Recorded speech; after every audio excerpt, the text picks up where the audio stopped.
আমার আজকের রেসিপি দেশি চিকেন কষা। কিভাবে বানালে এর স্বাদ বেড়ে যাবে আর এর কালার এতটাই সুন্দর আনার জন্য কি এমন ব্যবহার করেছি আর কখন কোন মশলা ব্যবহার করলে এর স্বাদ আরো দ্বিগুণ হয়ে যাবে তার সবটাই আজ আমি আপনাদের সাথে শেয়ার করব। আর কিভাবে রান্না করলে মাংসটা তাড়াতাড়ি নরম হবে সেটাও আজ জানাবো। নমস্কার বন্ধুরা, কিচেন টেকনিকে আপনাদের সবাইকে স্বাগত। আমি মধুমিতা। আজ নিয়ে এসেছি একটা দারুণ স্বাদের রেসিপি। চলুন দেখে নেওয়া যাক। দেশি মুরগি কষার জন্য আমি এখানে 1 কেজি চিকেন নিয়েছি। চিকেনটা আমি একটু ছোট সাইজ করে কেটে নিয়েছি যাতে তাড়াতাড়ি সিদ্ধ হয়, যেহেতু মাংসটা একটু শক্ত হয় আর সিদ্ধ হতে অনেকটাই দেরি করে, তাই আমি একটু ছোট সাইজ করে কেটে নিয়েছি। কেটে ভালো করে ধুয়ে জল ঝরিয়ে নেবেন, তবে আপনারা চাইলে একটু বড় সাইজ করেও রাখতে পারেন। এরপর মুরগিটা আমি সিম্পল একটা ম্যারিনেট করে নেব। দেব 2 চা চামচ নুন, এরপর দিয়ে দেব 1 চা চামচ হলুদ গুঁড়ো, আর দিয়ে দেব 2 টেবিল চামচ সর্ষের তেল।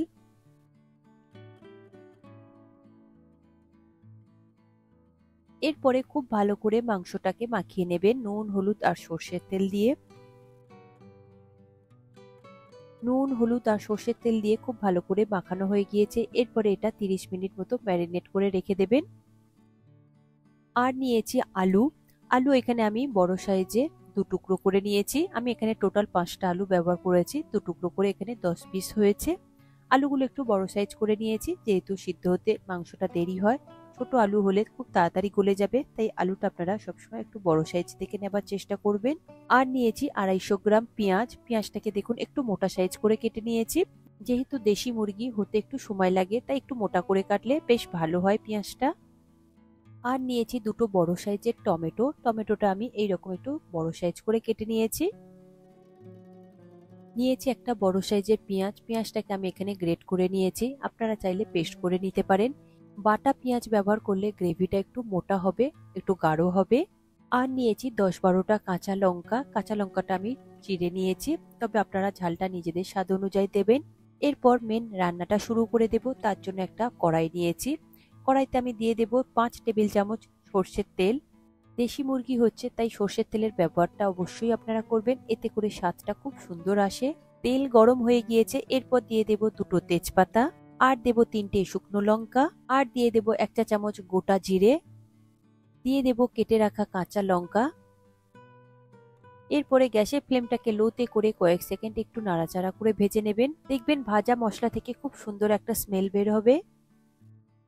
ঠিক সেই সময় আপনারা দিয়ে দেবেন কুচিয়ে রাখা পেঁয়াজ। পেঁয়াজটা দেওয়ার পরে খুব ভালো করে হাই ফ্লেমে ভেজে নেবেন, তবে পেঁয়াজটা বেরেস্তার মতন করে ভাজবেন না। দেখবেন হালকা একটু গোল্ডেন কালার হয়ে আসবে, ঠিক সেই রকম করে আপনারা ভেজে নেবেন। দেখুন আমি কন্টিনিউ নাড়াচাড়া করে খুব ভালো করে একটু ভেজে নিচ্ছি পেঁয়াজটা, যাতে পেঁয়াজের কাঁচা গন্ধটা চলে যায়। দেখুন পেঁয়াজ আমার ভাজা হয়ে গিয়েছে, ঠিক আপনারা এই রকম করে ভেজে নেবেন। এরপর এর মধ্যে দিয়ে দেবেন ম্যারিনেট করা দেশি মুরগির মাংস। মুরগির মাংস দেওয়ার পরে খুব ভালো করে হাই ফ্লেমে একটু মুরগিটাকে নাড়াচাড়া করে মিশিয়ে নেবেন মশলার সাথে। দেশি মুরগিটা এইভাবে 8 থেকে 10 মিনিট মতো সময় ধরে একটু ভেজে নেবেন। হাই ফ্লেমে ভাজবেন, তা না হলে চিকেন থেকে কিন্তু জল ছেড়ে দেবে।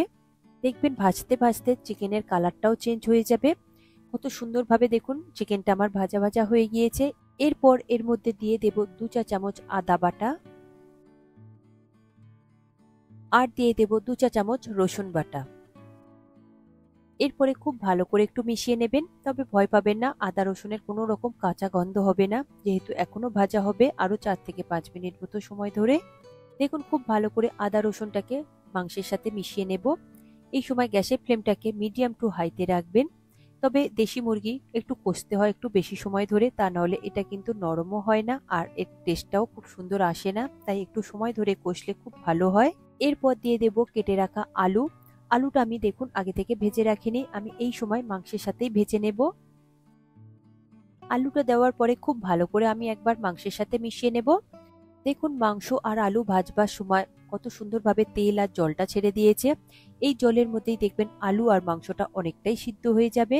দেখুন আলু আর মাংস ভালো করে ভাজা হয়ে গিয়েছে। এরপর দিয়ে দেব বেটে রাখা পেঁয়াজ।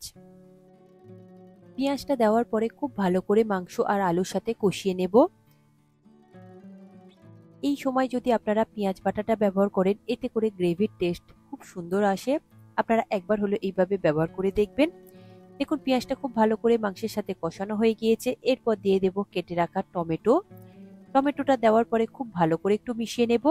তবে টমেটোটা আপনারা যদি শুরু থেকে দিতেন তাহলে মাংসটা কিন্তু খুব ভালো করে সিদ্ধ হতো না। যেহেতু টমেটোর মধ্যে একটা টক থাকে, তাই টমেটো দিলে মাংসটা অনেকটাই শক্ত হয়ে আসে। তাই মাংসটা কষানোর পরে আর অনেকটাই সিদ্ধ হয়ে আসলে তারপরেই টমেটোটা ব্যবহার করবেন। টমেটো দেওয়ার পরে এরপরে আমি এটাকে ঢেকে দেব, যাতে টমেটোটা একটু নরম হয়ে আসে। 2 থেকে 3 মিনিট পরে আমি ঢাকা খুলে দেখছি, দেখুন টমেটোটা আমার কত সুন্দরভাবে নরম হয়ে গিয়েছে আর চিকেন থেকেও কতটা সুন্দরভাবে জল ছেড়ে দিয়েছে। এরপরে আরো একবার খুব ভালোভাবে কষিয়ে নেব হাই ফ্লেমে। দেখুন খুব ভালোভাবে মাংসটা আমার কষানো হয়ে গিয়েছে। এরপর দিয়ে দেব 1 চা চামচ হলুদ গুঁড়ো। যেহেতু আগে হলুদ গুঁড়ো দেওয়া রয়েছে তাই আমি পরিমাণ মতো দিলাম। এরপর দিয়ে দেব 2 চা চামচ ধনে গুঁড়ো আর দিয়ে দেব স্বাদ অনুযায়ী নুন। যেহেতু নুন হলুদ দিয়ে আগে ম্যারিনেট করা ছিল, সেটা বুঝে শুনে আপনারা দেবেন। আর দেব কালারের জন্য 1 চা চামচ কাশ্মীরি লঙ্কার গুঁড়ো আর দেব 1 চা চামচ জিরে গুঁড়ো আর দেব হাফ চা চামচ গোলমরিচ গুঁড়ো। এরপরে মাংসটাকে খুব ভালো করে কষিয়ে নেবেন মিডিয়াম ফ্লেমে। 10 থেকে 12 মিনিট মতো সময় ধরে আপনারা খুব ভালো করে মিডিয়াম ফ্লেমে কষিয়ে নেবেন। এতে করে দেখবেন যে মাংস থেকে কত সুন্দরভাবে তেলটা রিলিজ করে দেবে। তবে আপনারা কিন্তু একটু কন্টিনিউ নাড়াচাড়া করবেন, তা না হলে কড়ার গায়ে লেগে যেতে পারে। এরপরে আমি এটাকে ঢাকা দিয়ে দেব 4 থেকে 5 মিনিটের জন্যে। 5 মিনিট পরে আমি ঢাকা খুলে দেখছি, দেখুন মাংসটা কত সুন্দর কালার এসেছে আর তেলটাও কত সুন্দরভাবে রিলিজ করে দিয়েছে। এরপরে খুব ভালো করে আরো একবার মিশিয়ে নেব।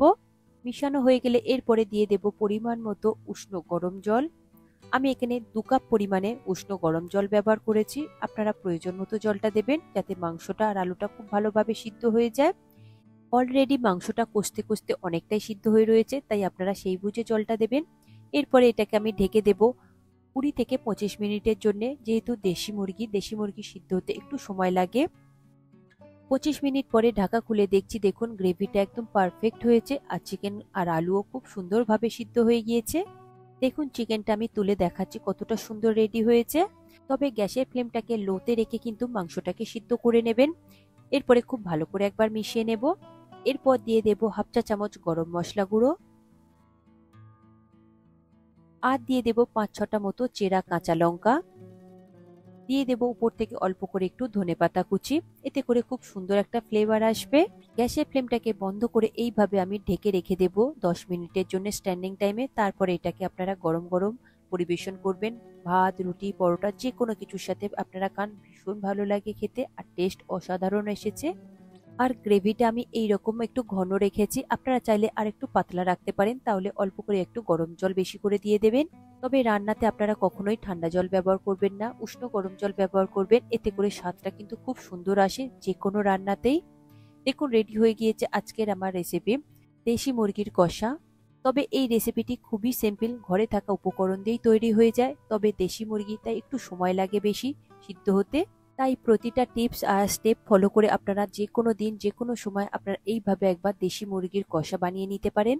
তবে এই স্বাদ কিন্তু অসাধারণ হয়েছে। আশা করি আমার আজকের এই রেসিপি আপনাদের ভালো লাগলো। ভালো লাগলে এইভাবে একবার অবশ্যই বানিয়ে দেখবেন। আমার মনে হয় আপনাদের সকলেরই ভীষণ ভালো লাগবে। ভালো লাগলে কমেন্ট করে অবশ্যই জানাবেন আর সাথে লাইক শেয়ার করবার অনুরোধ রইল আর চ্যানেলটি সাবস্ক্রাইব করে নেবার অনুরোধ রইল। আজ তাহলে এই পর্যন্ত, আবার অন্য কোনো দিন হাজির হয়ে যাব অন্য কোনো রেসিপির সাথে। সবাই ভালো থাকবেন, সুস্থ থাকবেন আর ভিডিওটি পুরো দেখার জন্য অসংখ্য ধন্যবাদ।